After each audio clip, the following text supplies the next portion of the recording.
Hello everyone, আজ আমি share করছি আমি কিভাবে মাছের মাথা দিয়ে মুগ ডাল রান্না করেছি প্রথমবার, তারই রেসিপি। প্রথমেই বলে রাখি, আমি কিভাবে রান্না করেছি সেটাই কিন্তু শেয়ার করছি, একবারও কিন্তু এটা বলছি না যে রান্নাটা এভাবেই করতে হয়।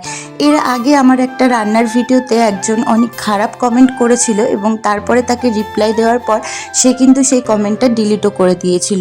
প্রতিটা মানুষেরই কিন্তু রান্না করার ধরন আলাদা। কেউ কেউ রান্নায় শুকনো লঙ্কার গুঁড়ো বা লঙ্কার গুঁড়ো ব্যবহার করে, আমি আবার কাউকে দেখেছি মাংসর মধ্যেও এলাচ দিতে, কিন্তু আমরা দিই না। আমি যতই ভালো করে মাংস রান্না করি না কেন, বাবার মতো টেস্ট কিন্তু রান্নায় আনতে পারি না, কারণ প্রতিটা মানুষেরই রান্না করার পদ্ধতি আলাদা। রান্নাটা কিভাবে করছি সেটা নয়, রান্নাটা খেতে কতটা ভালো হচ্ছে বা রান্নাটা কতটা পরিষ্কার পরিচ্ছন্নভাবে করছি সেটাই কিন্তু আসল।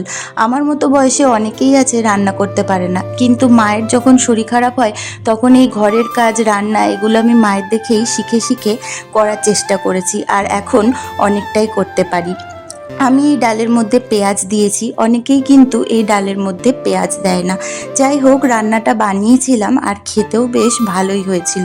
ভিডিওটা কেমন লাগলো জানিও, ভালো লাগলে একটা লাইক করে দিও আর কমেন্টে বলো যে তোমরা কিভাবে রান্না করো। তো আজকের মতো ভিডিওটা এইটুকুই, আবার কোনো একটা নতুন ভিডিওতে তোমাদের সাথে দেখা হবে। তো আজকের মতো বাই বাই সবাইকে।